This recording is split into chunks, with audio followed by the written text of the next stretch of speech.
Next up is EI, piece of pie. We say EI, but we write IE.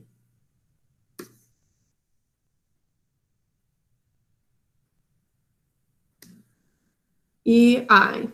Yes, Alexander? I don't really know what to say because you say like at the end of the phonogram, but you write IE. Yep, it gives it away, doesn't it? Yeah. Huh? Okay, let's do one more. A, four-letter A. A, four-letter A. Come on, Marcus. Do you remember A, four-letter A, like neighbor?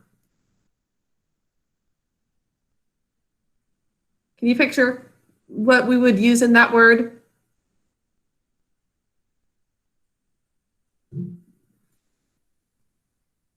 Okay, that's all the phonograms for today.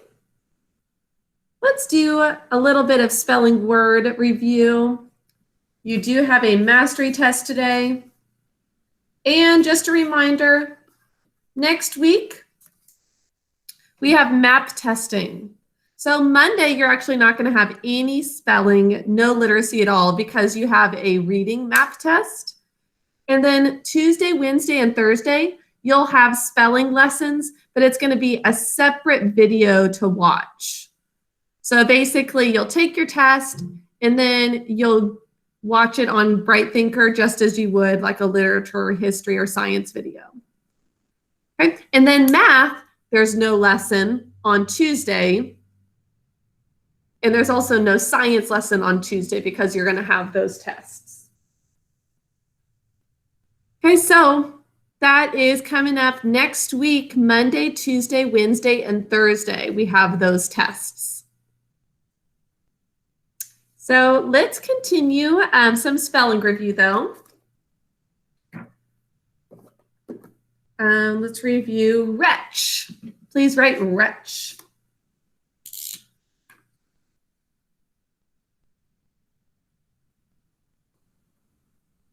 And are there any questions about the map test? Same format as in the fall, if you all remember doing it in the fall. Okay, please write wretch. And today is a mastery test day, so you don't have to mark your words, but I encourage you to mark anything that helps you remember a specific phonogram.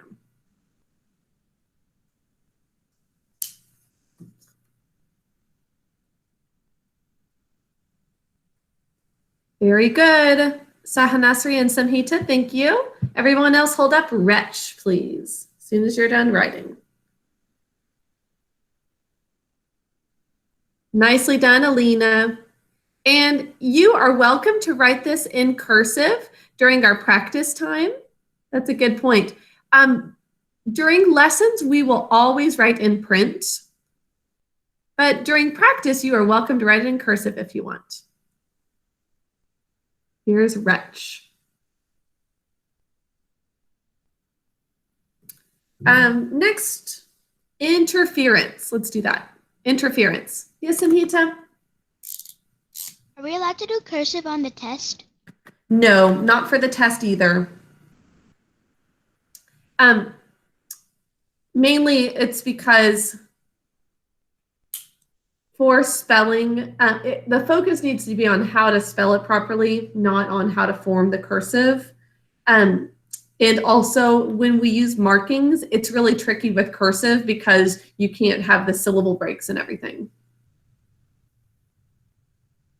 So for the test, write it in print, test and quiz, and then for lessons, write it in print. But for practice on the board, you are welcome to do it in cursive.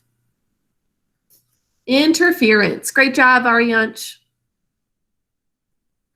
Interference. Everyone hold up your board. Thank you, Alexander. That looks great.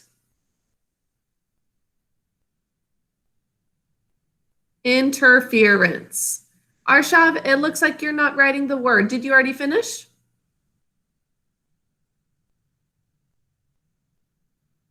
Can you hold up interference?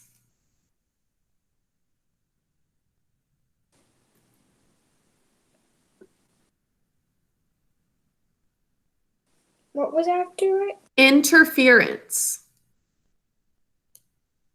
I've only seen a couple people's boards. I'm still waiting for everybody to hold it up. Interference. Thank you, Samhita, Sahanasri, Alexander. My marker dried out. Okay, you can write with pencil. Instead, Okay. just write it on paper. Thank you, Kruti. Arshav, it looks like you're not writing still. If you're already done, hold it up, please. Thank you. Alina, that looks great.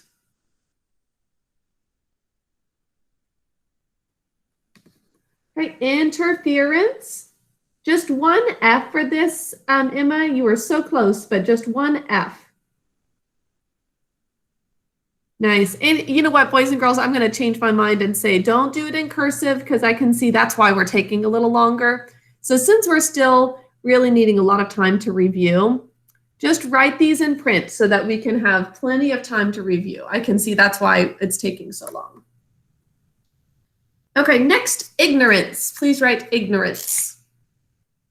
Just write it in print. Since we want to focus on spelling, not as much the cursive part of it.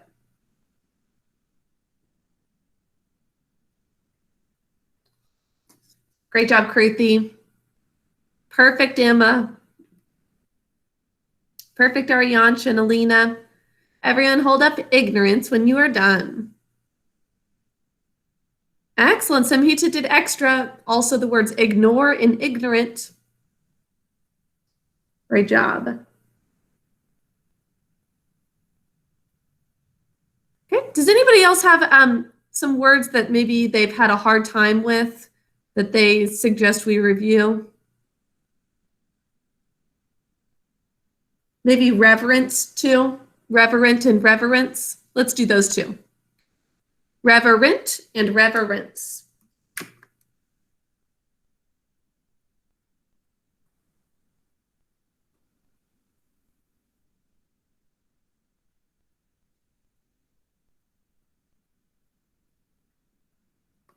And you don't have to do markings, but it's certainly something that you could do.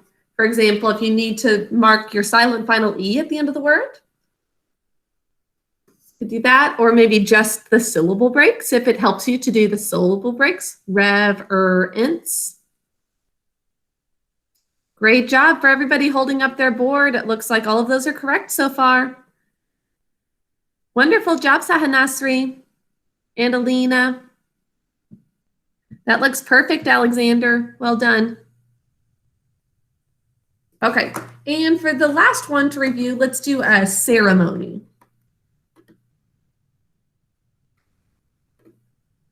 We think to spell that first syllable as sir. It's an earlier of her.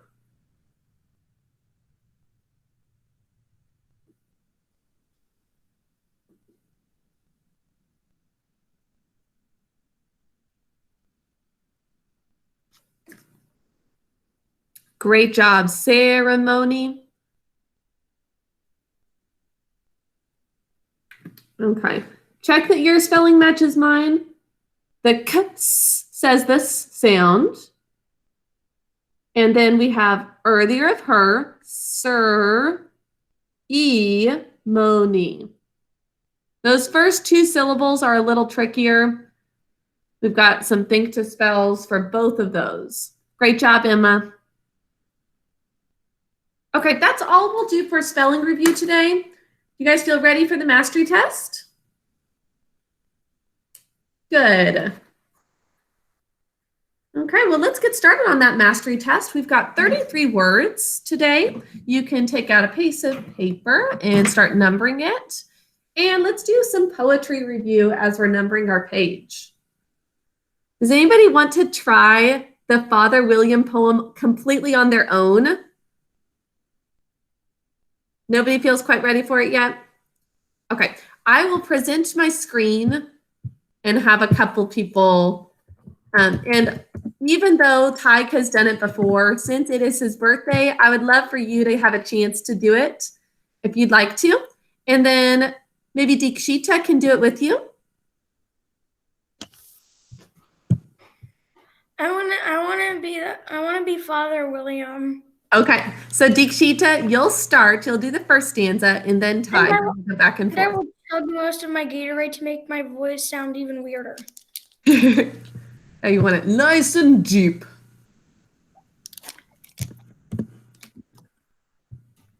Carry on. Okay, everybody, number your page to 33 as we listen to Tig and Dikshita. You are old, Father William, the young man said, and your hair has become very white, and yet you Incessantly.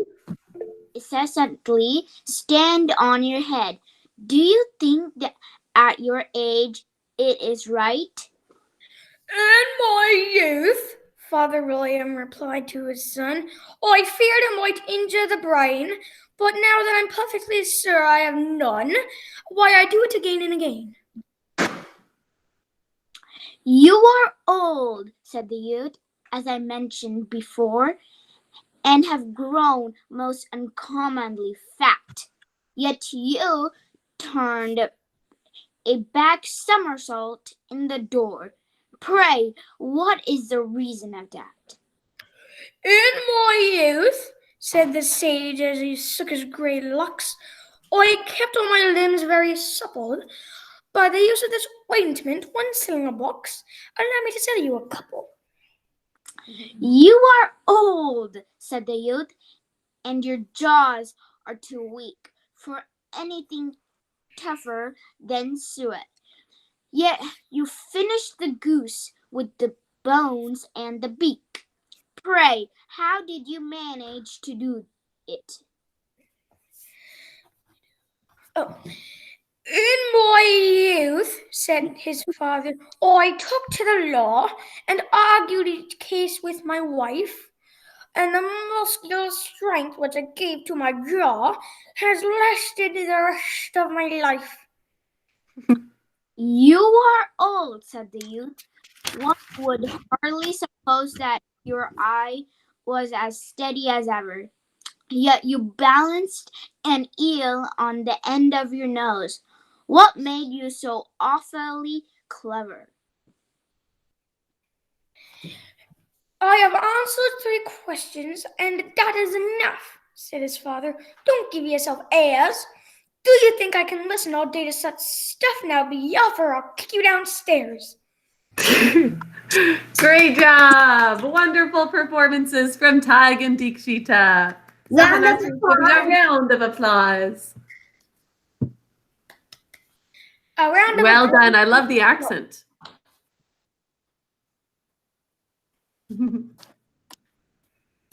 Okay, we should be about ready to take our test now. Who is ready to go with their page number to 33? Not quite. Okay, let's give a little bit extra time, and I'll lead you in another recitation of the poem. You guys can just say it along with me. Father William by Lewis Carroll. You are old, Father William, the young man said, and your hair has become very white, and yet you incessantly stand on your head. Do you think at your age it is right? In my youth, Father William replied to his son, I feared it might injure the brain, but now that I'm perfectly sure I have none, why I do it again and again. You are old, said the youth, as I mentioned before, and you've grown most uncommonly fat. Yet you turned a back somersault in at the door. Pray, what is the reason of that? In my youth, said the sage, as he shook his grey locks, I kept all my limbs very supple by the use of this ointment. 1 shilling a box. Allow me to sell you a couple. You are old, said the youth, and your jaws are too weak for anything tougher than suet.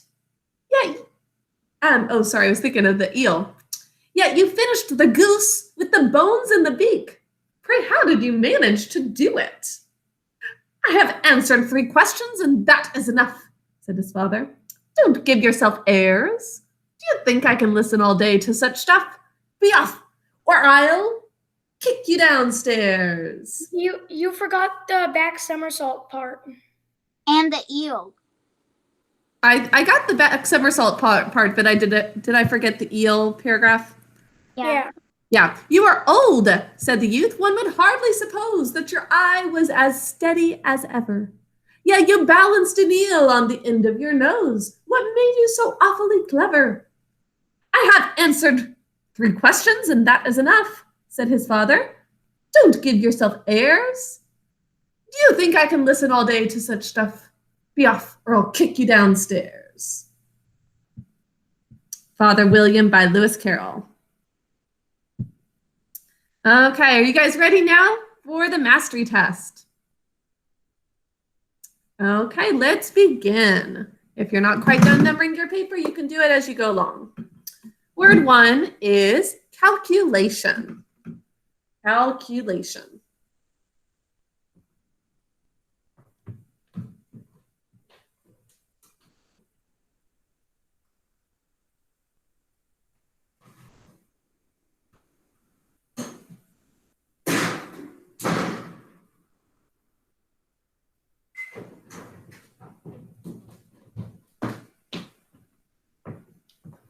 Calculation.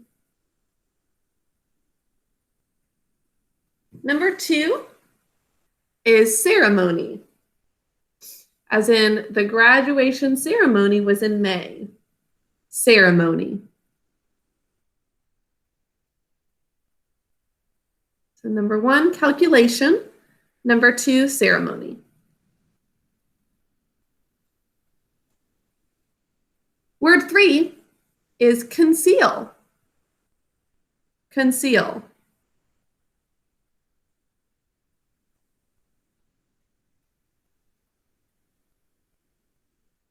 Which means to hide something.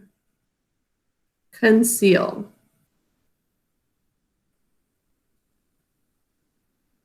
And number 4, concealed, past tense.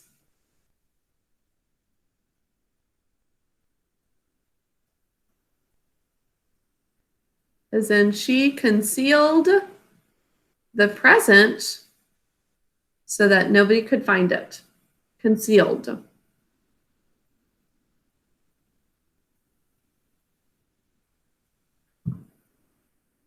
Yes, Tyke? I was thinking for concealed, we could do, my mom concealed my birthday present so I couldn't see it. Oh, that's a good one. We should specifically say she concealed Tyke's present, because that probably is what she's still having to do today. I don't know. Since my birthday is so close to Christmas, I don't usually get a lot, but we usually do something awesome. So you just have more of a fun experience. Yeah. That's perfect. That's even better. Number 5 is delicious. Delicious. So we had some delicious pancakes for breakfast. Or Tyke had some delicious monkey bread for his birthday breakfast. Yum. Delicious.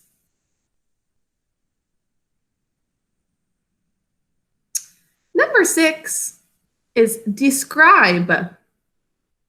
Describe. Then could you describe how the Native Americans might have come to America? Describe. We'll find out more about how they entered North and South America next week as we continue our Native American study. Number 7 is description. Description. So could you elaborate on your description of the planet Saturn? Description. What number? That should be number 7. Yes, Alexander?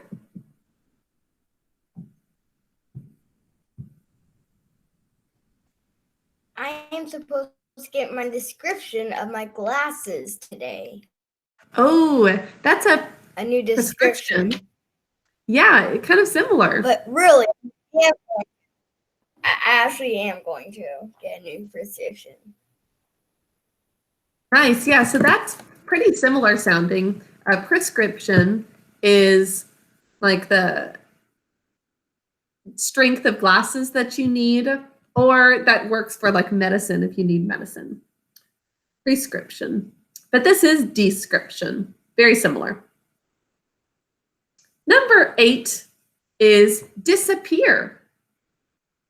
Disappear.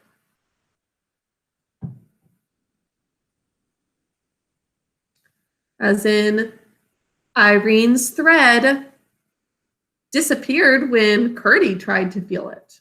Disappear. Or when she tried to go backwards, it disappeared too. That was pretty tricky.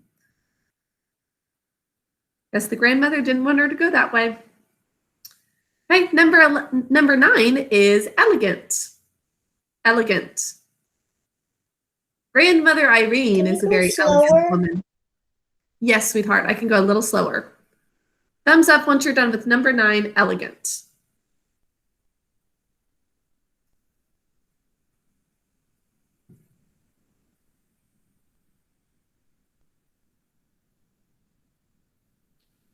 So far, we should have calculation, ceremony, conceal, concealed, delicious, describe, description, disappear, and elegant.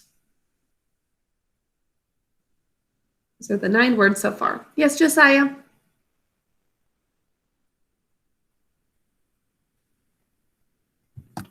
What was number 2 again? Ceremony. Okay, number 10 is excel, which means to do well at something. Like, And what was I number hope 9? you excel. Sweetheart, you can't unmute yourself without permission. I hope you excel in your basketball game. Excel.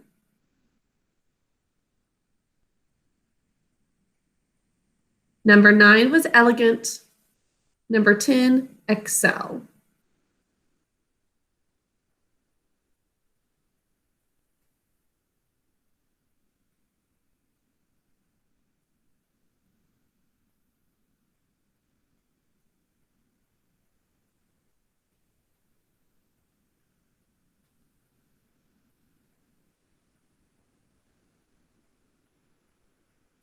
Number 11 is excellent.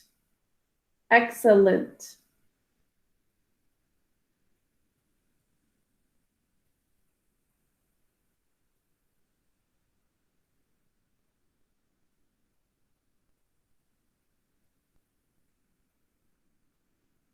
Thumbs up if you are caught up at this point. You should have 11 words.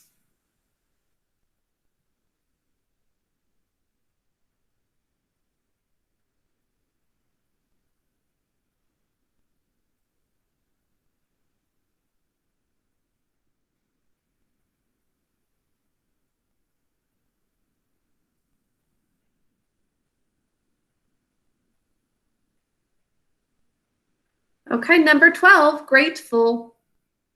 Grateful. As in, it's always good to think about the things you're grateful for. Grateful.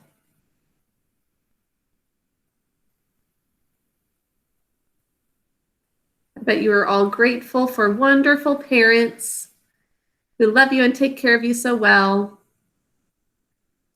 and nice homes to live in, good friends. Grateful. Number 13. Who's ready for number 13? Am I going a little too fast?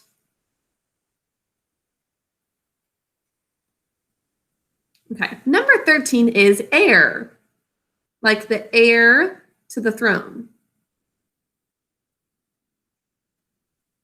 The person who will take over something. Next in line. You remember our think to spell for that? Good, we've got a silent phonogram in that word heir. Okay, next is another homophone, horse. not like the animal, but like a hoarse voice. If you have a cold or a strep throat, sometimes you get a hoarse or scratchy voice.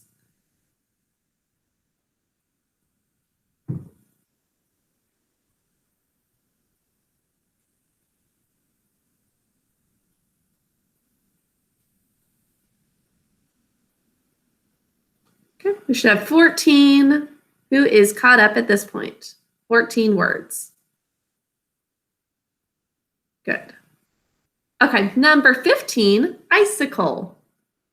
Icicle. An icicle formed on the house after the snow.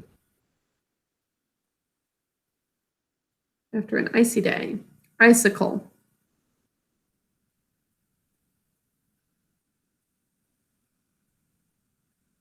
Number 16 is ignore. Ignore. And then we'll have 2 words to go with it. Do you know what they are?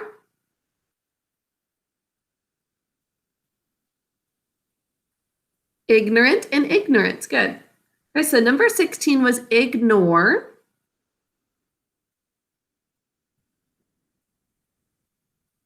Number 17 is ignorant. Ignorant. Is this a little too fast, Emma? Okay. Do you have number 16 yet? Ignore.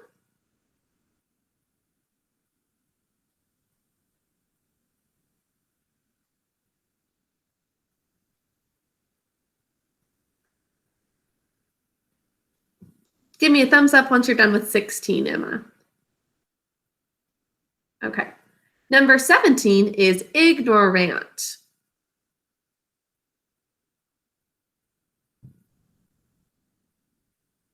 Thumbs up once you're done with that. Are we on 18? We're about to do number 18, yes. Okay, good, Yes, I know it gets a little confusing when I start going backwards, but I'll try to go a little slower for the next ones. Emma, do you have number 17, ignorant? Good. Okay, everyone should be ready for number 18 now, ignorance. I know some of you wrote that already, but number 18 is ignore ants. Uh-oh, Samhita left the meeting. This is actually a great time to stand up and stretch, get your eyes off of your page in the computer for a little bit, because we're a little over halfway through.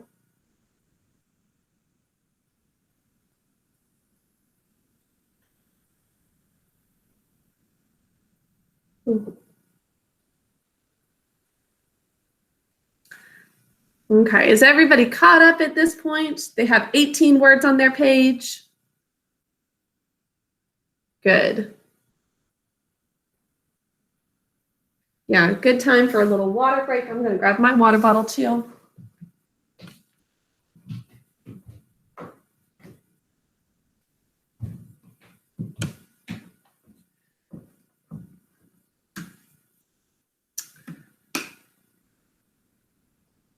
Oh, Tag's got a friend for the test. Looks very cozy. Okay, ready for number 19? Okay, number 19 is interfere. Interfere. Should be number 19 on your page. Interfere.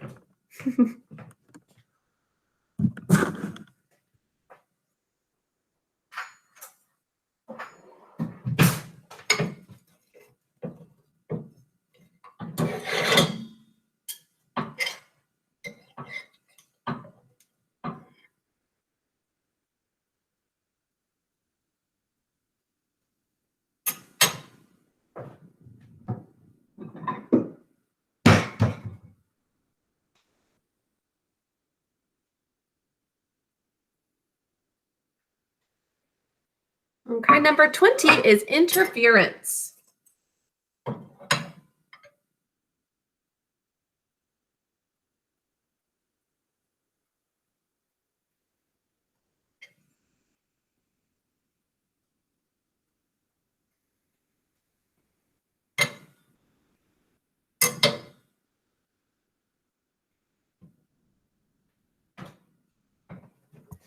What was 20 again?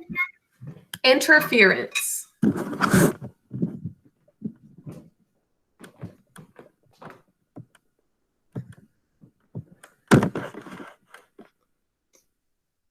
Number 21 is patient.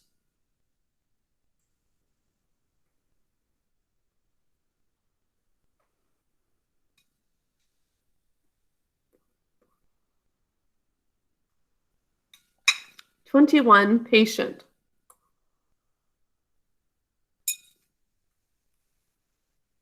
What was 20?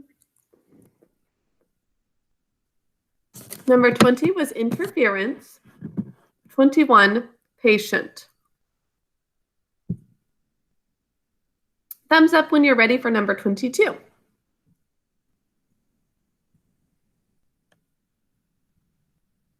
Number 22 is patience. Patience. Not like several patients, but like have patience with your little sister. Patience.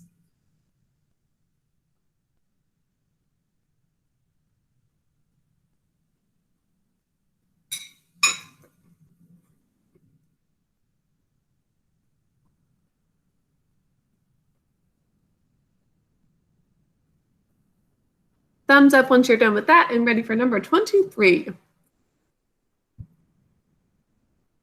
Emma, it looks like your camera's turned off. I'm not sure what's going on your end. Can you hear me?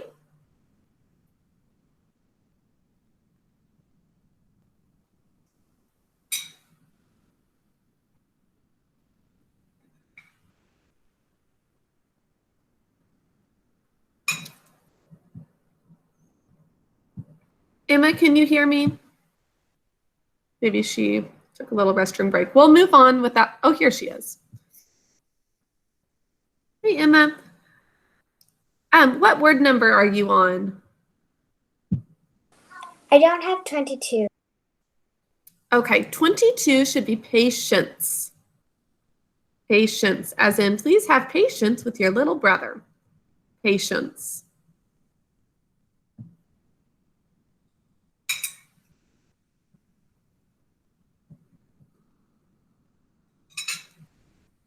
Okay, number 23, revere.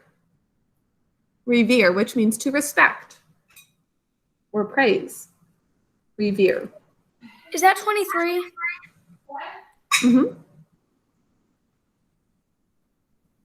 Yes, number 23.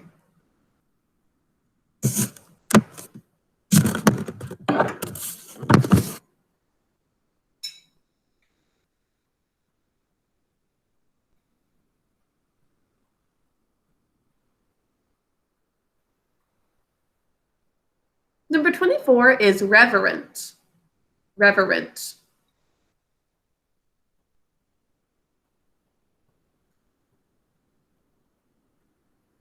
Yes, Alexander?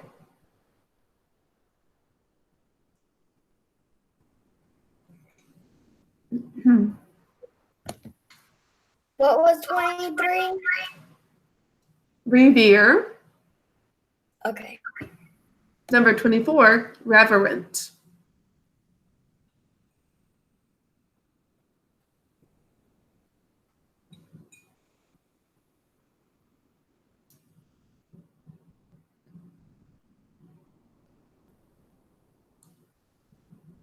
So 23, revere. 24, reverent. Yes, Josiah?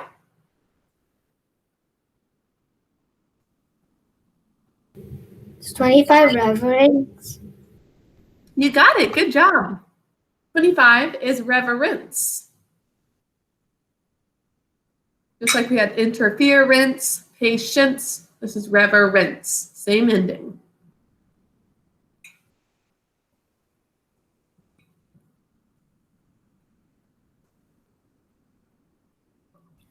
What's 25? Reverence. Then what's then what's 24? Reverent. 25, reverence. Okay.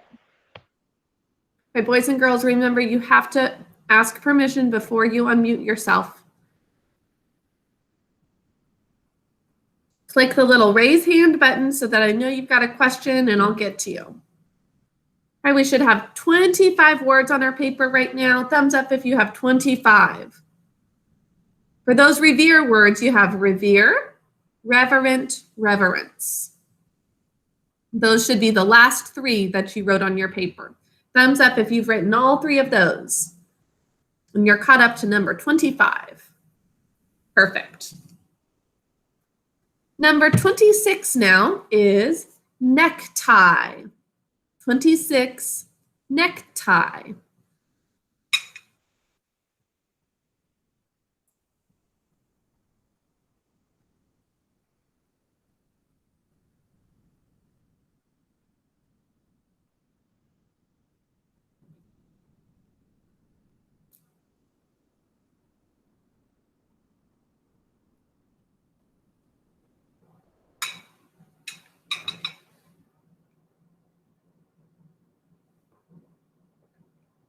Thumbs up if you're ready for number 27. Good. Number 27 is musician. Musician.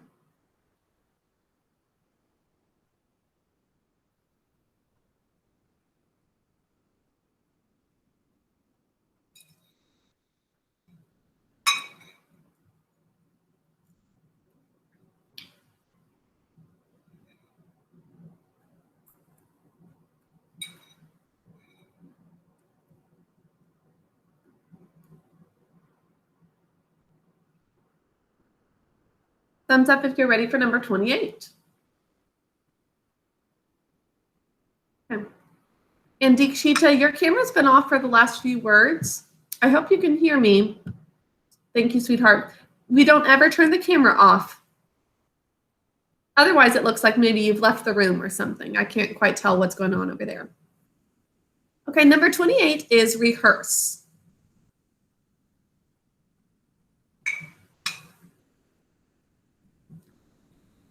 Rehearse, as in we need to rehearse for the spring concert. Rehearse.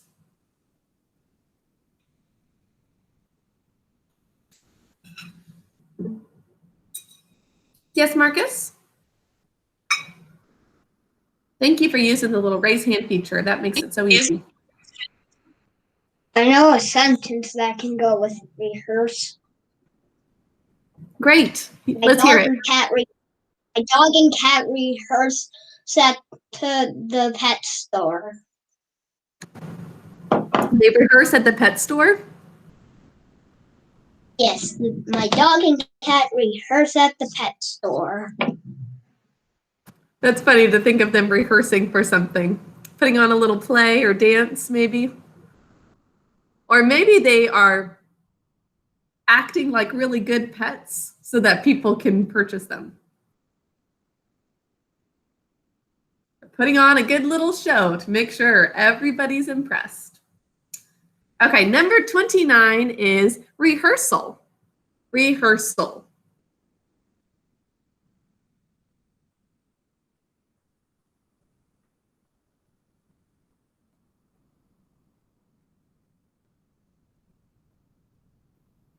Rehearsal. There's that al suffix that we've had, like in national or exceptional. Number 30. Who's ready for number 30? Good. We are almost done. Number 30 is pigeons, plural.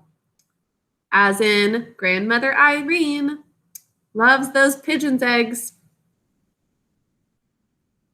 And Curdy's mother has seen pigeons that come along with the light that leads her away from goblins. They seem like maybe they protect her even. Does it kind of seem like that?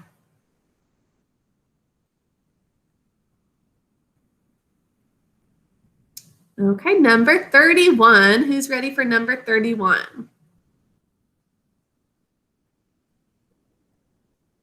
Number 31 is sauce. Sauce. Like, do you want some barbecue sauce for your chicken? Sauce.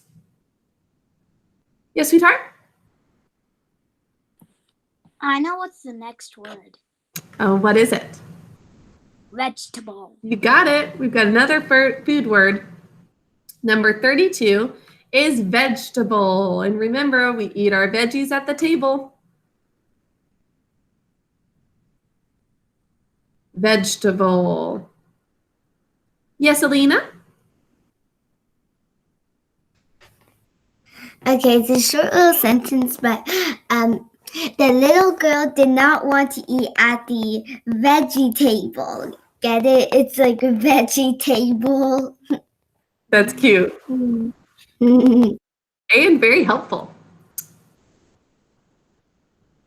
And our last word for the lesson is wretch. Wretch. An unfortunate or unhappy person. Wretch. Or to turn it into an adjective, we say wretched.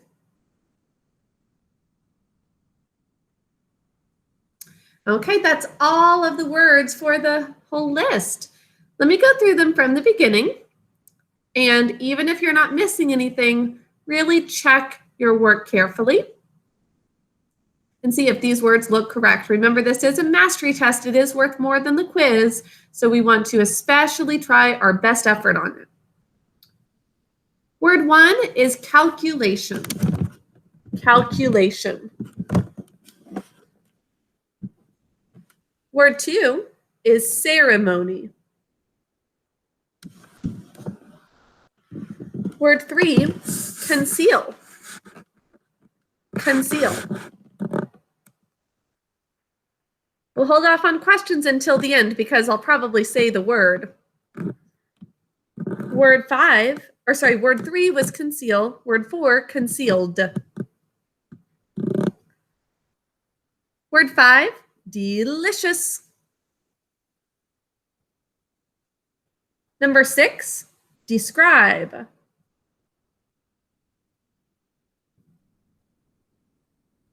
Number 7, description.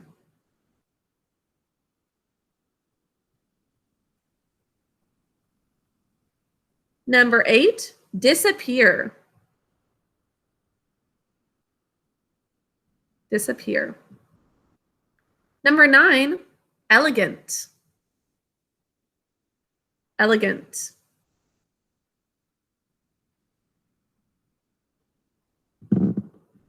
Number 10, excel. Excel.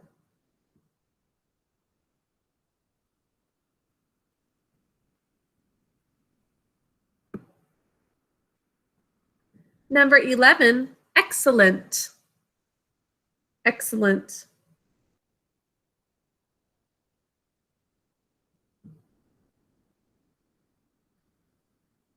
Number 12, grateful.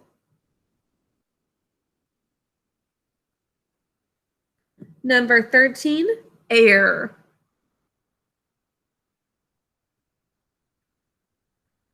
Number 15, horse. Number 15, icicle. 14, horse, 15, icicle. 16, ignore. 17, ignorant. 18, ignorance. 19, interfere. 20, interference. 21, patient. 22, patience. 23, revere. 24, reverent. 25, reverence. 26, necktie. 27, musician. 28, rehearse. 29, rehearsal. 30, pigeons. 31, sauce. 32, vegetable. 33, wretch. Okay, if you still need something repeated, please write it in the chat now.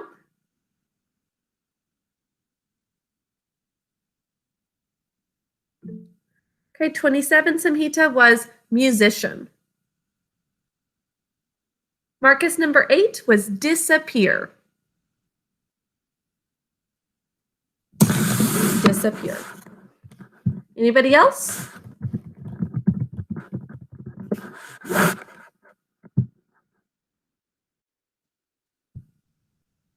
Dikshita, number 24, is reverent.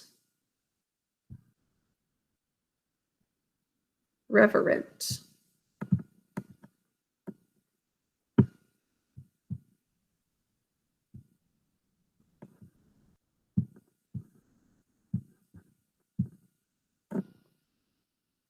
Mm-hmm. 32, Marcus, is vegetable. And yes, happy birthday to you, Tig.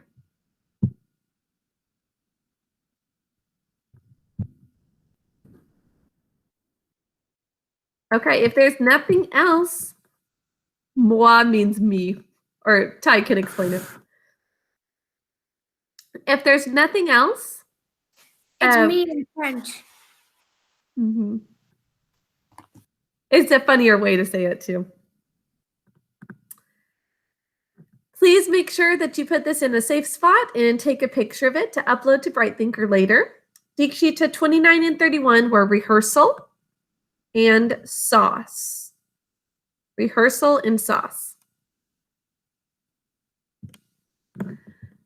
And at this time, we are going to do a little bit more literacy by reviewing some cursive. Reviewing our roots. You have a quiz today on Bright Thinker, so we'll review some roots. And finally, go over the answers to your well-ordered language review. How did you all feel about that yesterday? The review in Bright Thinker for subject and object pronouns. Good. Okay, so we'll just quickly go over the answers to those.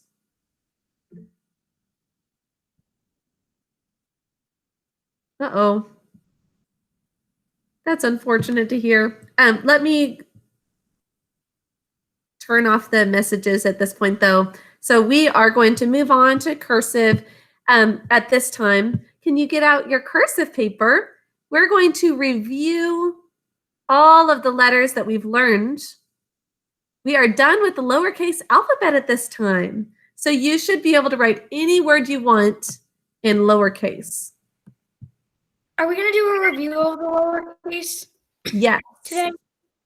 Yes, and I want to spend some time, especially on the ones that maybe are a little trickier, like the F or Z possibly are ones that are trickier for you. Those look really different. Okay, because the second half of my cursive fell out and I don't know where it is. Okay, well, hopefully this is going to fill in the gaps.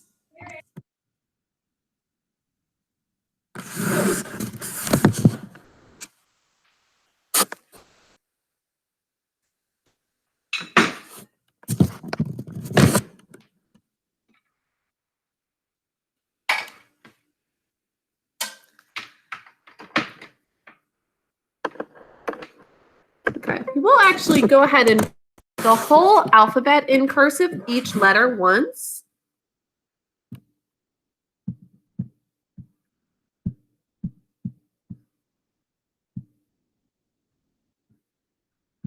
I want to practice the S. Yeah, the S could use, I'm sure, a little practice. That's a tricky one.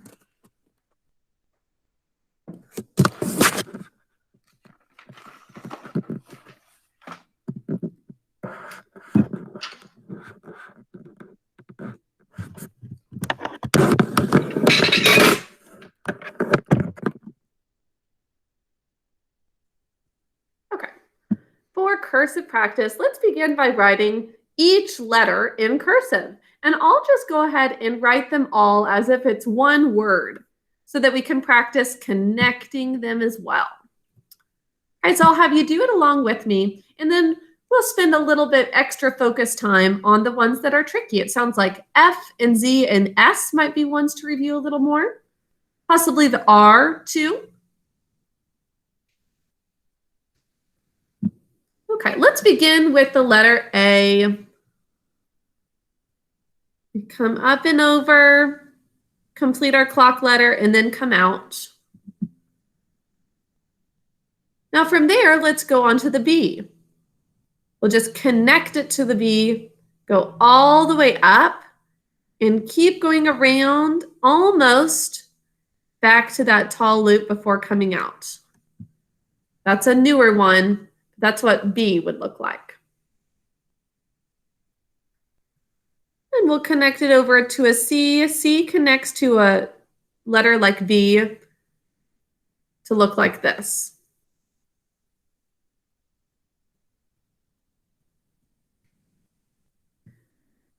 Marcus, it looks like you might be tired, but I need you to lift up your head and follow along with us as best you can.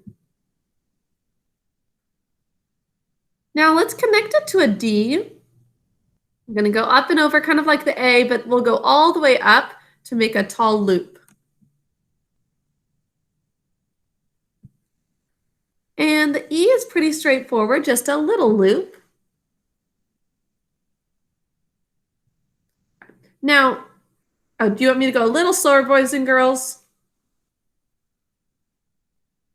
Okay, I'll go a little slower. Give you a chance to catch up. We have A, B, C, D, and E right now.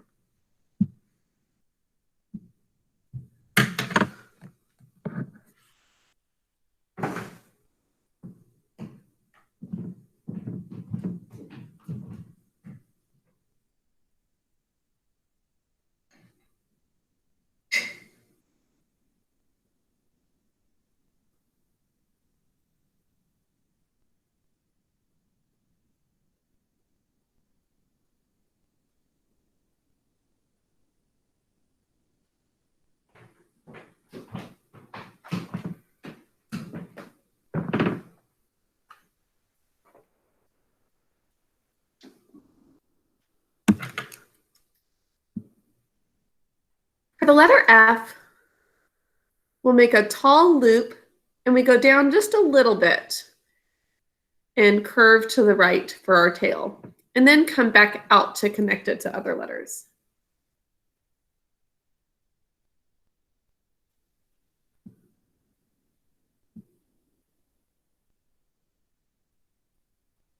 For the G, we start like the A, but then drop it down to make a little tail.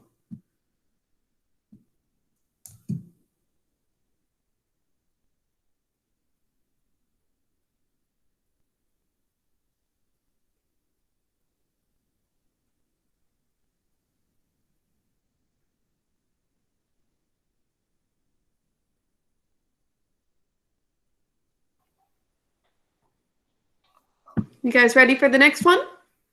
Mm-hmm. Okay. So for the H, we go all the way up and down. There's a tall loop, and then make a little hump like the N.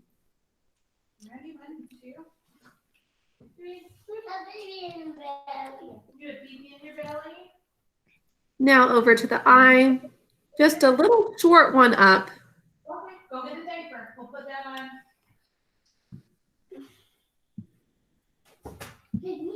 And then you would dot it at the end, but we'll go ahead and do it now. You start with the same little stroke up, just a straight one for the J, but then we drop it down to make a little tail just like that G tail. And you would dot it at the end of a word, but we'll go ahead and do it now. Nice job, Samhita. Yeah, for those of you who don't need the slow down review, you can just write some words in cursive if you're already done and have finished the whole alphabet. You can just write some words. Okay, let's go on to K next. For K, we want to start with a tall loop and then a little kind of bow is what I like to think of it as. So there's a tiny loop there, and then there's that tail.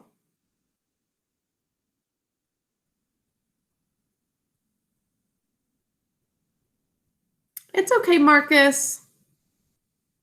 Am I going a little too fast?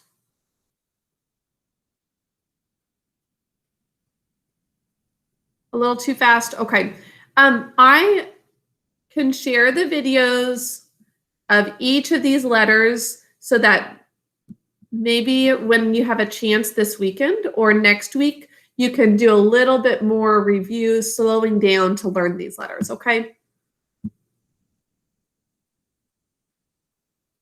But for now, just, you can, if you don't have any of this so far, just start with me at L and then we'll continue on. So for the L, we make a tall loop. That's all, just a tall loop. Now over to the M, we're going to make a straight line up and down, and then hump, hump.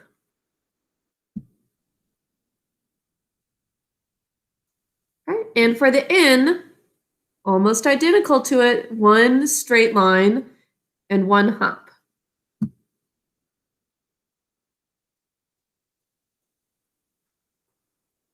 Some versions of the cursive M and N have a curvy start, but we should have a point before we make our humps for the cursive M and N.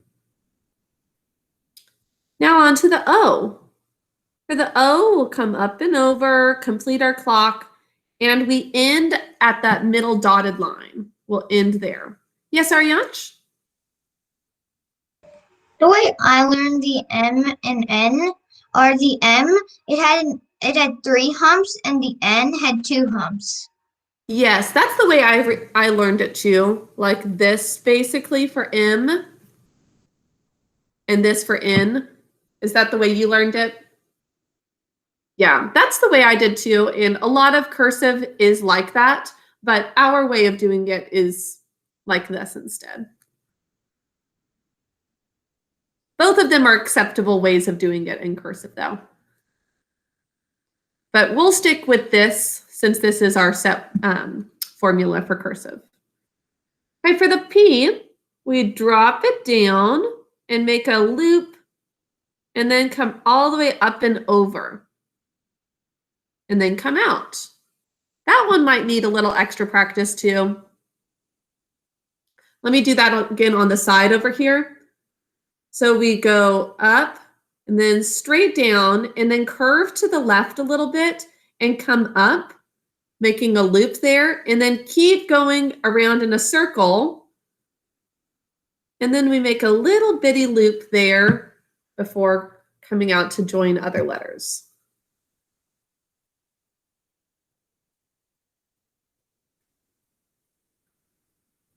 We'll finish the alphabet, and then if we need a little bit more review of ones like that, we can. Okay, here's the Q. Actually, let me finish it up down here. So here's the Q. We curve our tail to the right this time for the Q. That's the only difference between the G and the Q. The Q tail curves to the right.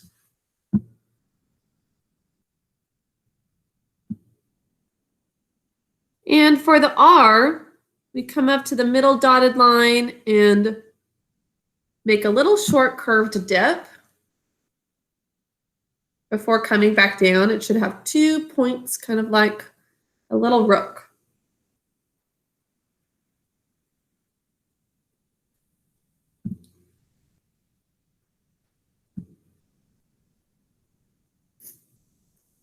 Now for the S, we come up to the middle dotted line and we curve out. Zoom in a little bit more.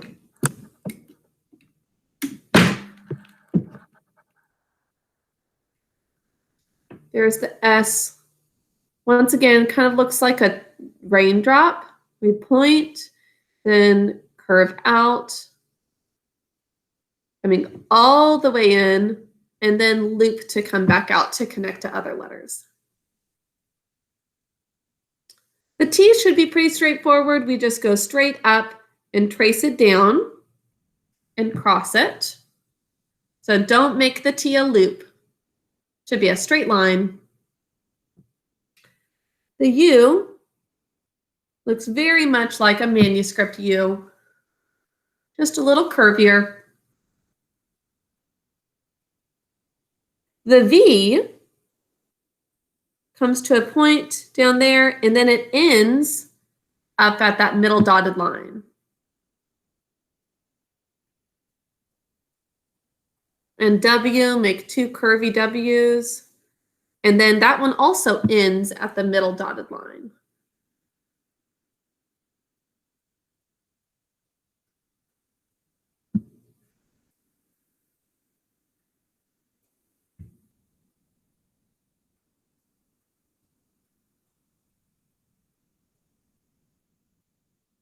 For the X, and I apologize for this. I think I told you guys to make it a little curvy like this.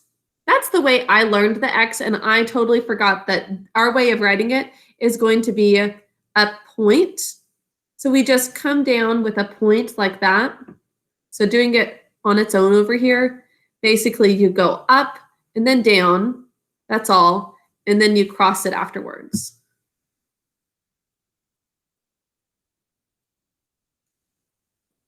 So it's almost like writing the I, and then you just cross it afterwards. Almost done. We've got Y and Z left.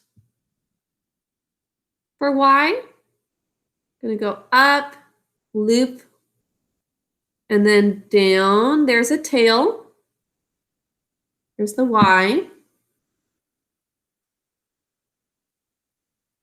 And finally, Z. Go up, trace it like you're doing an S, but don't go all the way over.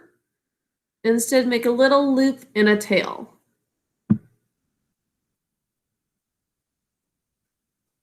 So it's almost like doing an S plus a Y together.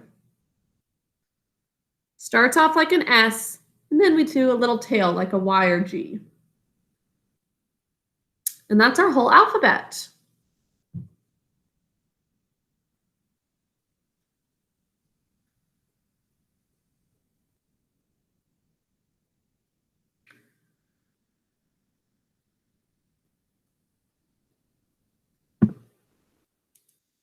Somebody had said they wanted to review the S a little bit more. Let me show that another time.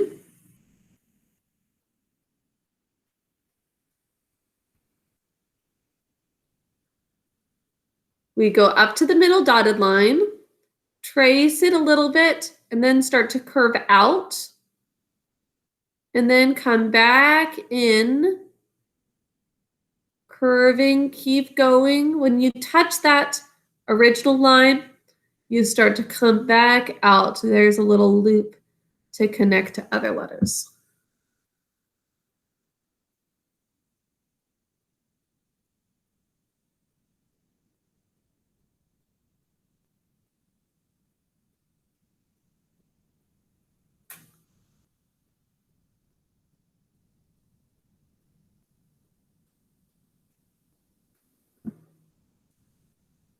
Does anybody else have another letter they want to practice or see again?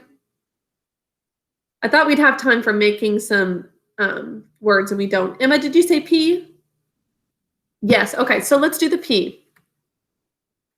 So we go up to the middle dotted line with a point and then go straight down. Start to loop to the left a little bit and then come up, making a tall loop there. Once you get to that middle dotted line, you start to circle out, making a clock letter. Come all the way back to the loop. And then start to loop it out to connect to another letter. Dikshita? Can we practice the letter C? C. Okay. So for the letter C, Z. I mean Z. Oh, Z. Okay. For Z, we'll come up to the middle dotted line. Trace it for a little bit before you start coming out like you would an S. And then start to come back around. Come up. You make a little bitty loop there. Do you see that? A little bitty loop. And then keep going, keep going, keep going. Start to loop to the left. And then there's the tail.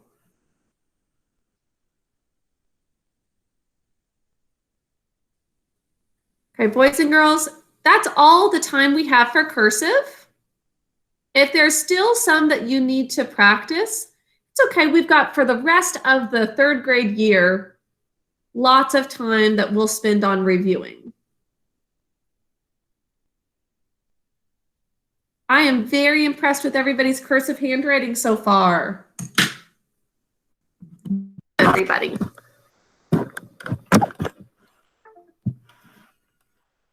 Okay, let's go over the answers to your well-ordered language review at this time. So I'm going to present my screen over to to the Bright Thinker page.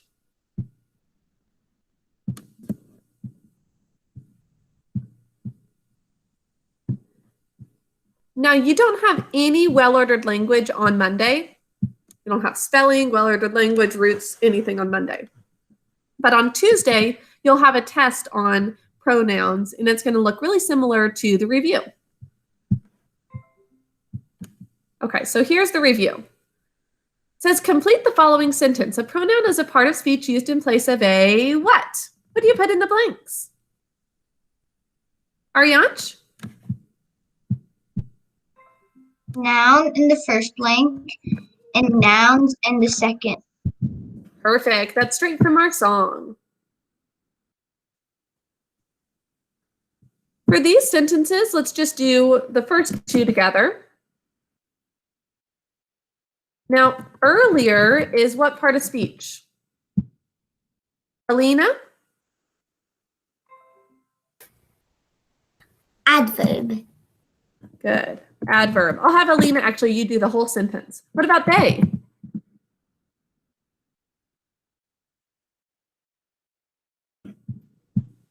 Okay. They is a subject. Perfect. What about were? Helping verb. Perfect. Paddling? Predicate verb. Nice. The? Adjective. Nice. Wooden? Adjective. Perfect. And finally, canoe. Direct object. Excellent job. There were a few ways of doing that. You could do it on a whiteboard and take a picture. You could do it like this as well, writing the labels for each word. Josiah, could you do the same thing for sentence 2? I was watching the 2 kids closely.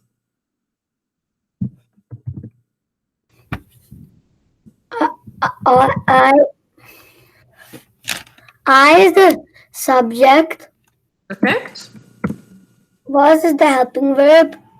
Nice. Watching is the predicate verb. Good. The is the adjective. Great. To is the adjective. Great. Kids is the direct object. Perfect.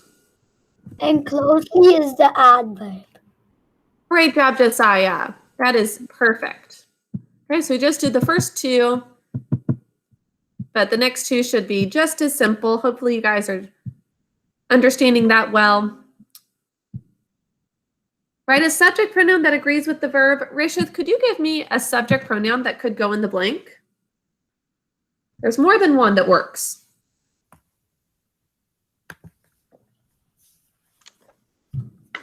They. I did You mean this they? yesterday.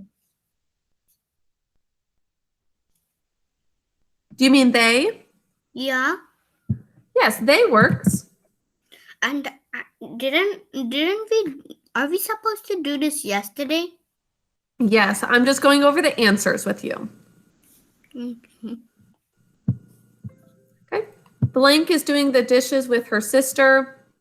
She. Now, good. She is the only thing that would work there. He works with is, but do you see how it says her sister? Because it says her sister, she is the only one that would work. I almost Ty? put he, but then I saw that it was her sister. Yes. Well, for those ones, are you allowed to put in anything that makes sense and it's a direct object? I mean, not that. I mean, because As the subject? Yeah, because I put in different answers than you. That's okay. Some of them make sense with only one, like she. She is doing the dishes with her sister.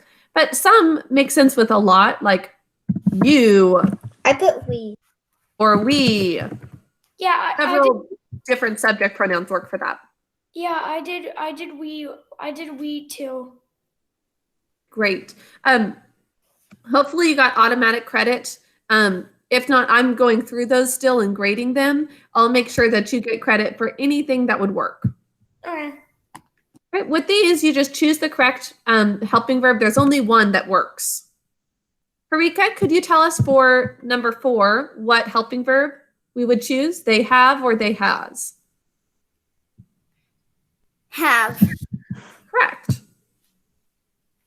Okay. Then we would say we have, she has. For the object pronoun chart, we fill it in according to our jingle. Me, you, him, her, it, us, you, them. Okay, so just that same order. And subject pronouns, I, you, he, she, it, we, you, they.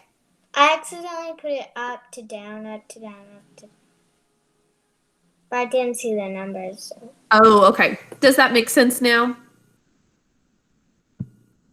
So instead of me, you, him, her, we go in order. I'll still give you credit for that, but know that for the test because I do want you to have it in that order for the test. Okay, that's all for well-ordered language. I just wanted to walk through the answers real quick with you. At this time, we are going to do some math, and you do not need your notebook today. All of our work is going to be in the workbook instead. You take out just your workbook. No notes today. Yes, Josiah? Are we doing any Kahoot? No, I'm afraid that we don't have any Kahoot today.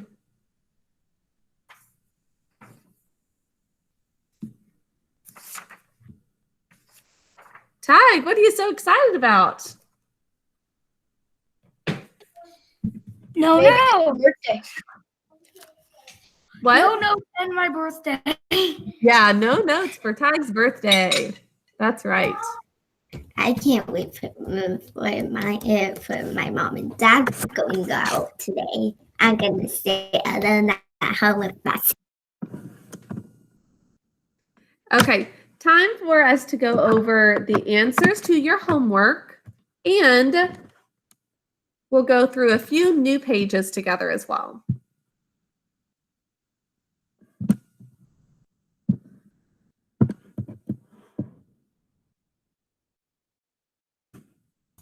I still can't find my notebook. Sweetheart, you need to, once again, use any paper that you can use instead. Okay? I would recommend your binder. I'd recommend using your binder since you can have everything in one place.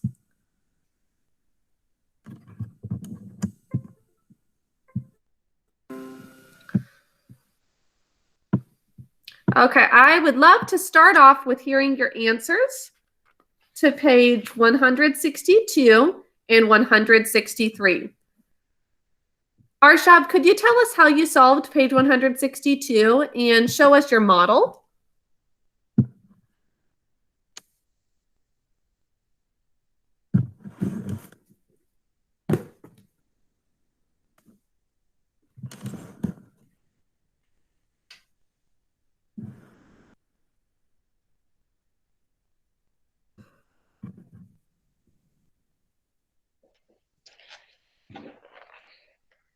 Oh, wait. Okay. This is my model for first. And first you draw a bar model with 4 boxes of 88.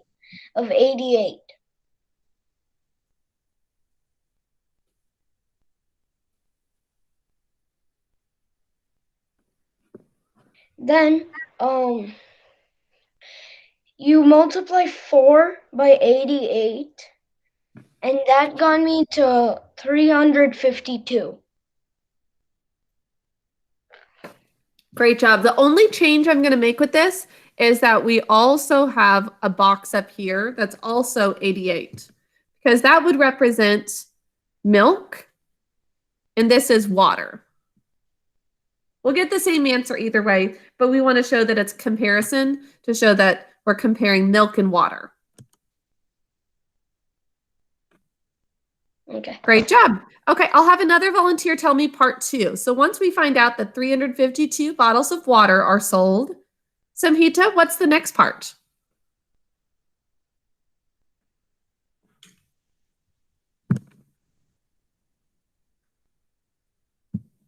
I'll get her for the next one.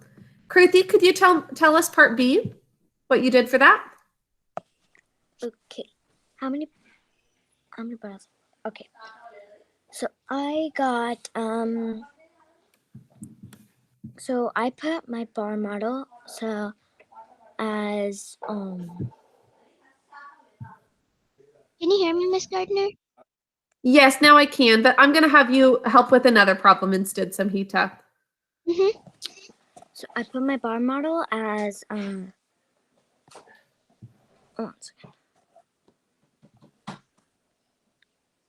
I would recommend doing another part whole, and you could actually not draw a new one and just draw the bracket here for the difference.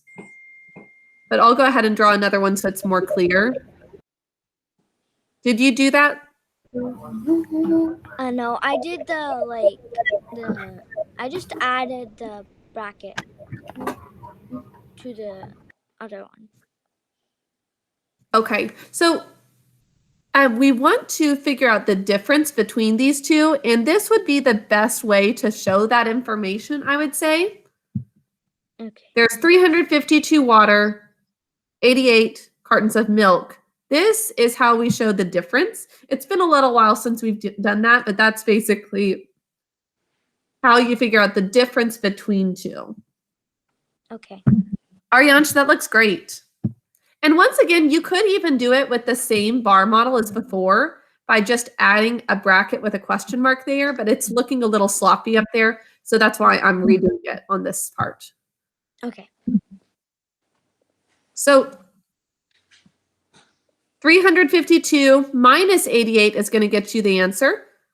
Alexander, what did you write as the answer?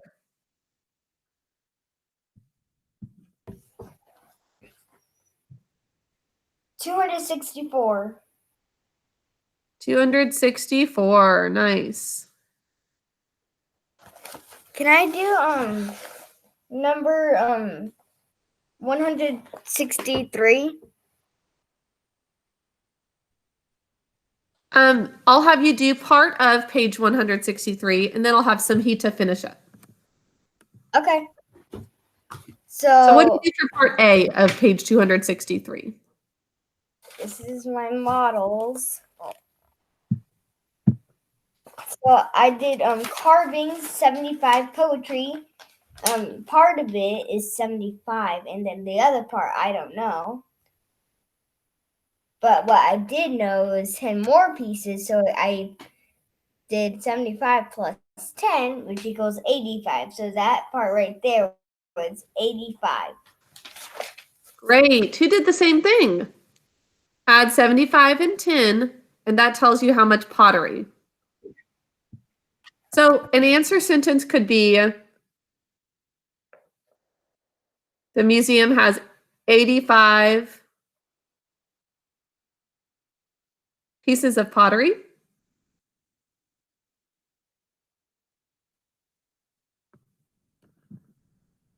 Sorry, I'm trying to write quickly, and generally I kind of mix cursive and print together when I'm writing quickly.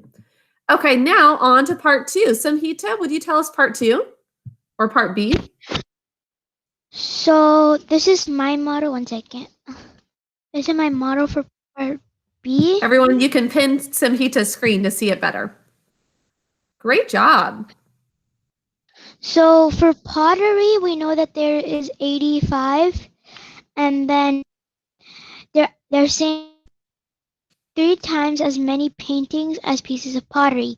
So then 85 times 3 is, so 3 times 5 equals 5, put the 1 on top of 8, and then 3 times 8 equals 24, so 24 plus 1, 25. So the answer is 255.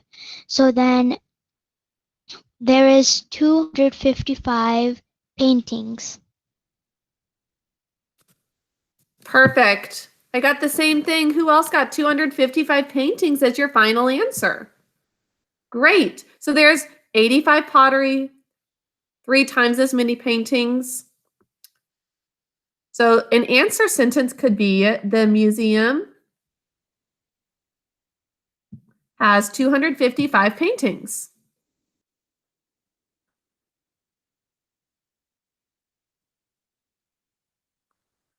Great. Okay, let's do a couple more in our workbook together.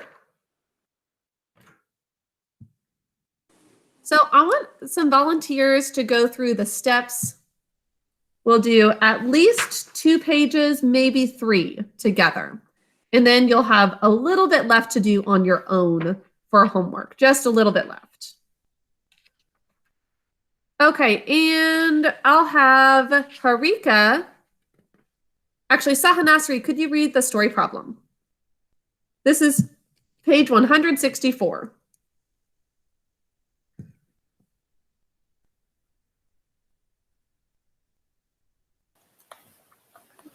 The second graders collect 65 books for the book drive.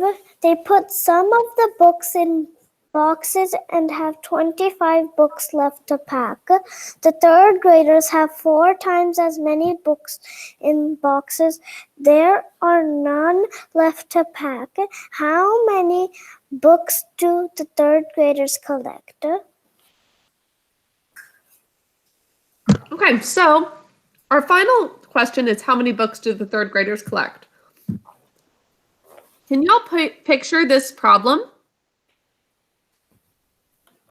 Second graders collect 65 books. They put some books in boxes. They still have 25 books to pack.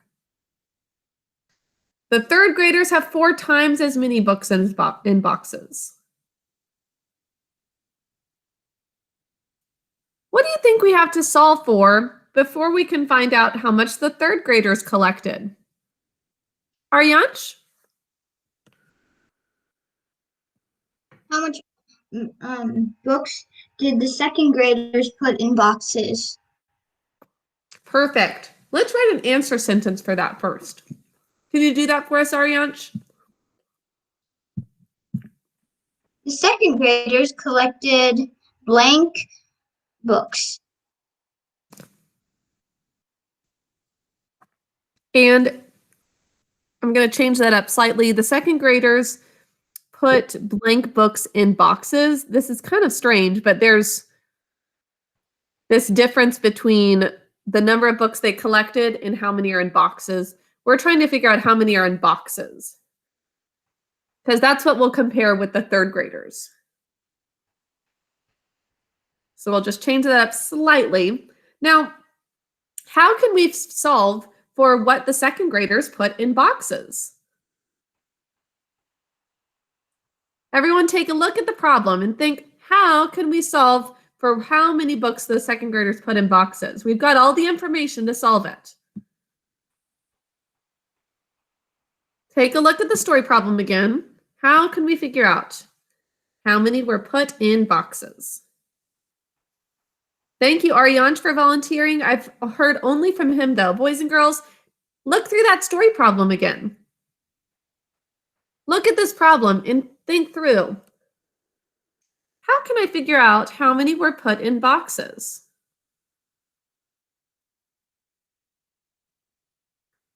Do you see where it says they collect 65 books, they put some in boxes, and they still have 25 left? Emma, how do you think we can figure out how many are in boxes?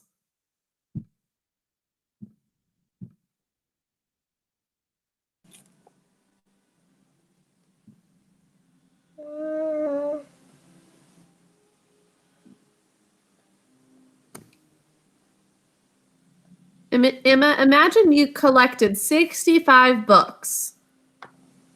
You put some in some boxes and you still have 25 left. How do you figure out how many went in the boxes?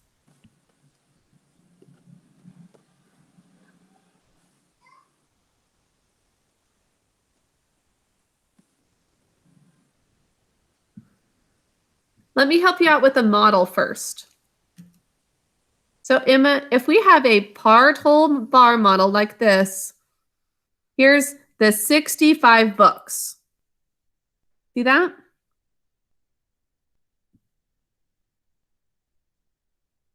$65 books. And we packed some books and we still have 25 left. Does that make sense? So there was 65 total. Some got packed away. We still have 25 left. How do we solve for this question mark? Alexander? Subtract. You got it, Emma. Thank you for choosing me. All right. So 65 minus 25 equals 45. So the answer to the, sorry, what is it called? Oh, sorry, 45, yeah. Almost. 5 minus 5 is? Wait, 40. Yes, I did 40. Got it. Guess I went a little too fast. No, that's okay. You got excited. I could tell. Okay, so 40. Good job. That's the answer to the first part, Alexander. Now that we have that information, boys and girls, can we solve for how many books the third graders collected? Tig, can you read the story problem again and try to think through how much the third graders collected if we know the second graders put 40 in boxes? The second graders collect 65 books for the book drive. They put some of the books in boxes and have 25 books left to pack. The third graders have 4 times as many books in boxes. There are none left to pack. How many books do the third graders collect? Okay, 4 times as many. Do you remember those keywords? Yeah, it's 65 times 4. You got it. 65 times 4. Well, actually, almost. Not 65 times 4, but this 40 times 4, because 40 tells us how much the second graders put in boxes. Can I solve? Yeah, and tell us what kind of model we would use for that. Okay. So you'd have a comparison. Perfect. That's right. A comparison. The third graders collect blank books. We'll start with that. Graders collect blank books. And now for the comparison model, Tig, what are the 2 things we're comparing? The second graders and third graders. Good. I'll just put a 2 and a 3 for them. Who collected more books? Third grade. Good. So we'll put just 1 unit for second grade. And how many units does third grade get? Go us. I know, we collected more than the second graders. Go us. So if the second graders get 1 unit, how many did the third graders get? 4. Perfect.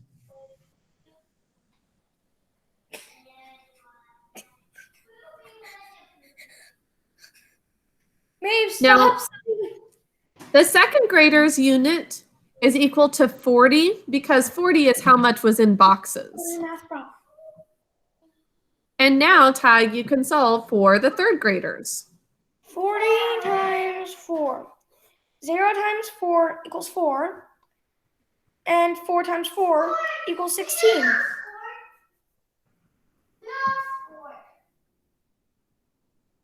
So 160. Perfect. Who got the same thing?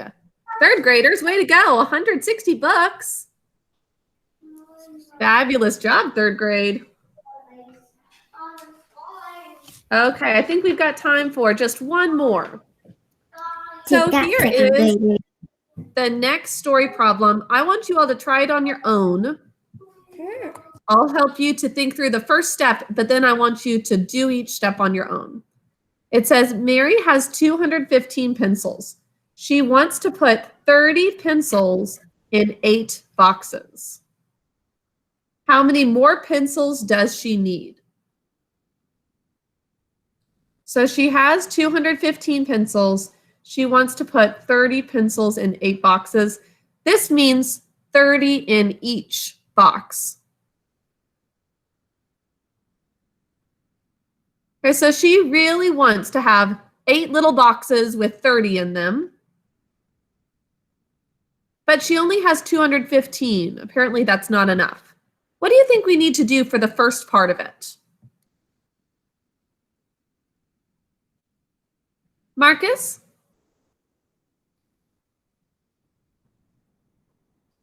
She wants to put 30 pencils. There's 30 pencils in 8 boxes. In 8 boxes.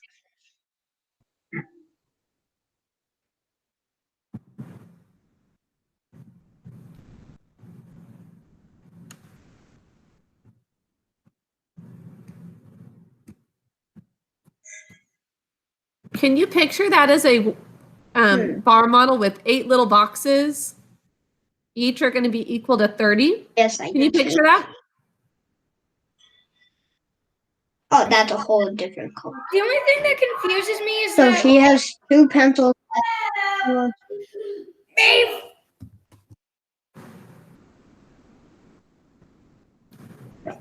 Well, Marcus, let me walk you through the first part, which is let's just write an answer sentence. Basically, Mary wants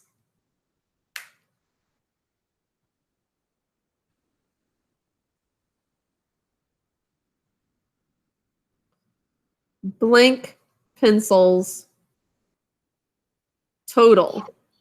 the only thing that confuses me is that she already had. I already figured out how many boxes she needs, but is it asking to find out how many boxes?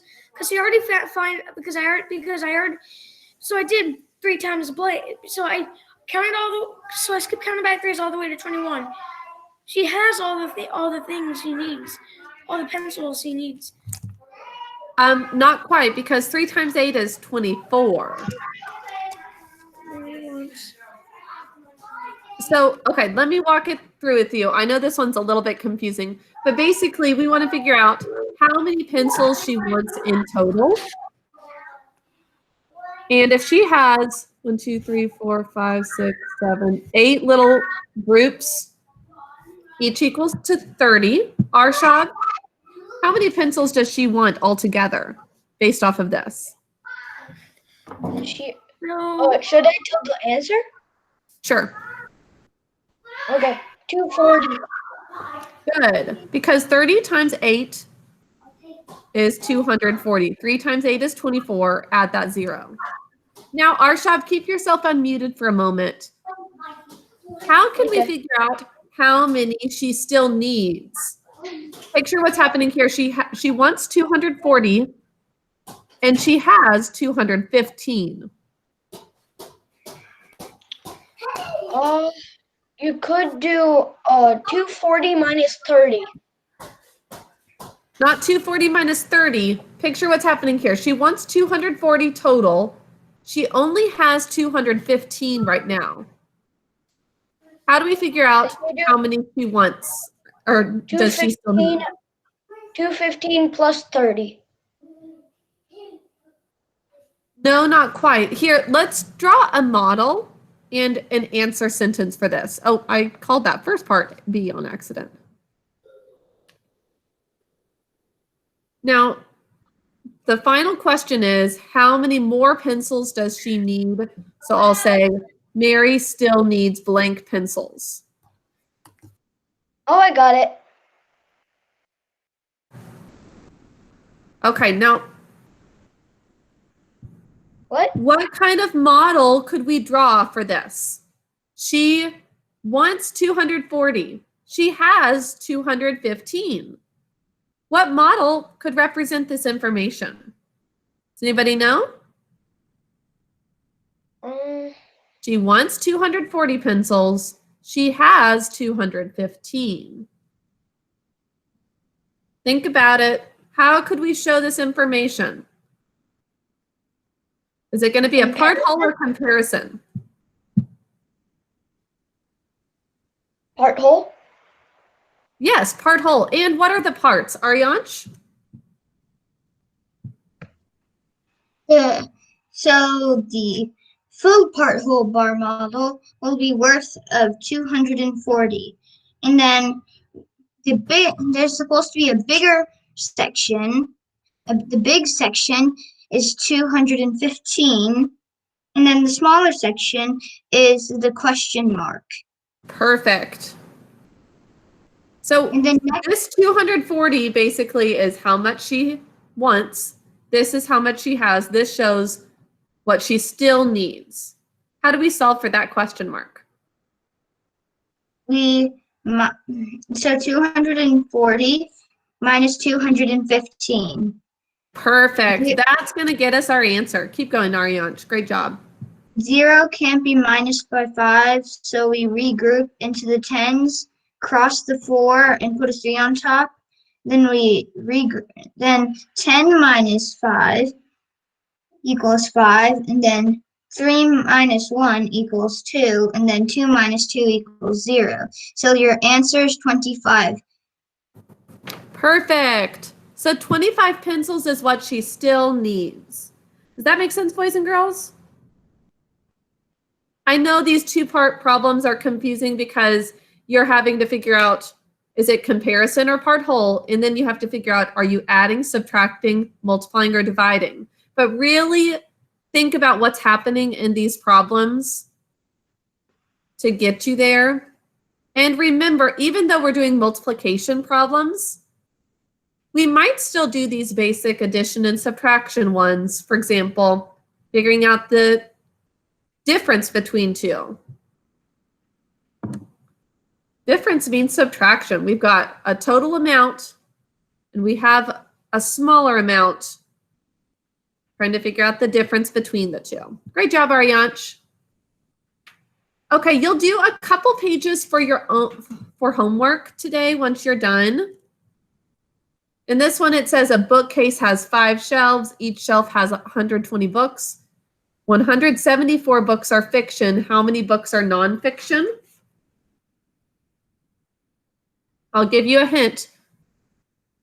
The first part of this is going to be how many books there are total. There are blank books in all.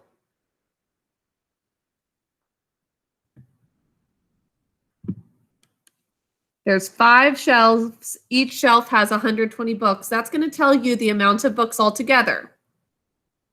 Then we can take away the fiction to see what's left, the nonfiction, okay? Those are the only types there are. There's either fiction or nonfiction. So once you find the total books, then you can see how many are nonfiction. Okay, over here, this one is partially done for you, so it's a little easier. We've got a comparison model with 3 people actually we're comparing. So first of all, we want to know what 1 unit is. Remember, this is what we call 1 unit. And then we're going to see how many 5 units is equal to. So multiply when we've got those equal groups. And then you can find out how much Kevin reads because apparently he has 30 more pages that he reads. That one's partially done for you. Hopefully that's a little simpler. And then finally, page 168, Jill has some stickers. Peggy has 4 times as many as Jill. 4 times as many. Louise has 15 fewer stickers than Peggy. How many stickers does Louise have? That's going to be really similar to the one on the last page. Think about Jill and Peggy. Jill has 28. Peggy has 4 times as many. What would that look like? Then once you figure out Peggy, you can see that Louise has 15 fewer. That means less. So we'll need to subtract to find his. Okay, that is all. I know that took a while. I wanted to make sure we had plenty of time because next week we don't have any math classes altogether. Just a minute, I'm going to leave the call and come right.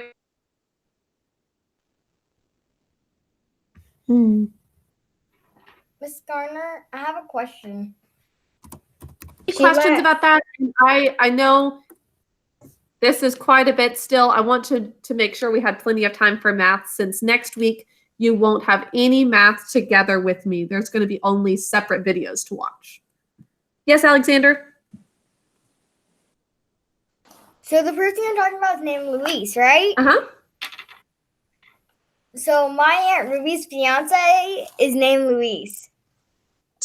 That's random. Your Aunt Louise? No, my Uncle Luis, maybe. So there's a Louise and Luis? Yeah, they're my Aunt Ruby's fiance. Aunt Ruby. Okay. Oh, cool. Ariansh? So we have math pages. So do we have math pages or do we have those math facts?